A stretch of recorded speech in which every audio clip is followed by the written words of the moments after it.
Well, a blessed good morning to all of you under the sound of my voice. Welcome to Moments of Inspiration with your friend Minister Rick coming here from Hatchet Bay, Luthra in the Bahamas. Today I say thank God for life.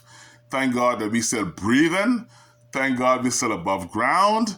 And God has given us another day to get it right that we didn't get right yesterday. And all week we've been talking about leadership. How profound leadership is. We talked about the vacuum and leadership. We talked about who is a leader, what is a leader, who can be a leader. And yes, remember, you can be a leader too. Don't ever forget that. Don't just look outside your house for leaders. Start looking inside your house for leaders. We want you to become a leader too. And you are a leader.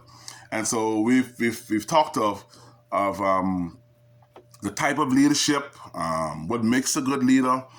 And this morning I want to continue. I want to talk about me this morning. Sometimes we preachers and teachers, we good at talking about Moses and Shadrach and Meshach and Abednego and Peter, Paul and all those good characters. And yes, that's okay. But many preachers can't talk about themselves. And I love to talk about me.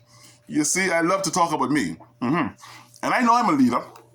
And I thank God for his gift of leadership on me. But I want to give you two scriptures before I get into my main meat of this conversation this morning. Remember we talked about how, from Proverbs chapter 18 and 16, how a man's gift maketh room for him and bringeth him before great men. Yes, if the gift that God has given you, if you use it wisely and stir it up, it make room for you. Meaning it provides for you. It takes you places. It takes you to before great men. And my gifts, which are many, have taken me all over the world. And I thank God that even now I'm speaking to the world, even through this venue right here.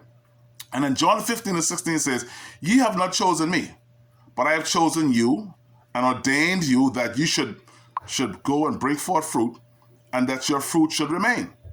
That whatsoever you shall ask of the Father in my name, he may give it to you." The thing about leadership is leaders are chosen by God.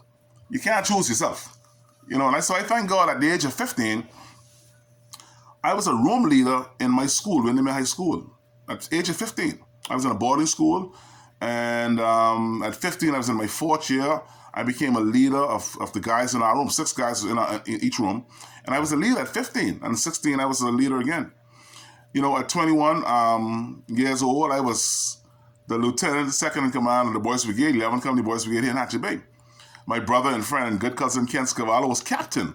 21 years old, 21 and a half. Ken is a half year older than me. And he was the captain, I was the deputy. At 21. At 18, when I graduated from the police college, I was chosen the best recruit in B Squad 1980. I was the leader of 26 guys. I've been a basketball coach. I coached the Hatchet Bay Potcakes for years. Yes, many of you might have heard about the Hatchet Bay Potcakes. We won a couple of championships and some independent tournaments. And I was the basketball coach of the Hatchet Bay Potcakes, leading the coach. I went to the first Bahama Games as assistant coach under Mr. Clare, who was the senior coach. I was his deputy. I've been president of the P.A. Gibson Primary School for years.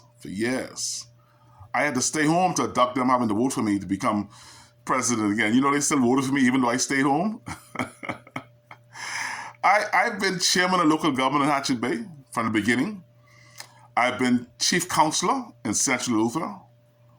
I've been a husband and a father. I've been a union leader for the BCPOU. I've been area vice president, shop store, trustee in the union. I've been a youth leader in my church. I've been youth director of the Bethel Baptist Association. I've been youth director for St. Stephen's Baptist Church. I've been a deacon, a secretary, and the usher board chairman in my church. And now I'm the associate pastor in my church, St. Stephen's. So leadership has fallen up on me, and I have embraced it. I have embraced it because I understand the need for leaders. And we need leaders in every sphere of our community. I've done the full gamut, and I'm still a young man, and I'm still willing and ready to continue to lead. I want to be a leader. I think the gift of leadership is upon me. From a very small age, people would say to me, "You're going to be a leader. You're going to be this. You're going to be that." And I accepted it because it's the call of God. The amazing thing about leadership is sometimes you're chosen as a leader while there's another leader in place. The amazing thing about King David is King David was chosen as king when Saul was still the king. This leadership thing is a very serious thing. And so I embrace leadership. I thank God that he's called me into leadership. And I'm not showing off. I'm not bragging. I'm only giving you the history of who I am and where I've come from. I'm in the business of helping people. And those of you who know me know that's true. That's who I am in Christ Jesus. My greatest asset is helping people.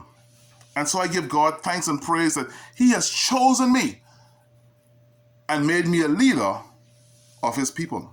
And I thank God that the gifts he has given me has made way for me and has taken me places even before great men. Hey, that's enough about me. What about you today? We need you to come into this leadership. We need you to be a leader where you are for this season and for this time. Selah, think and act on these things. God bless you today.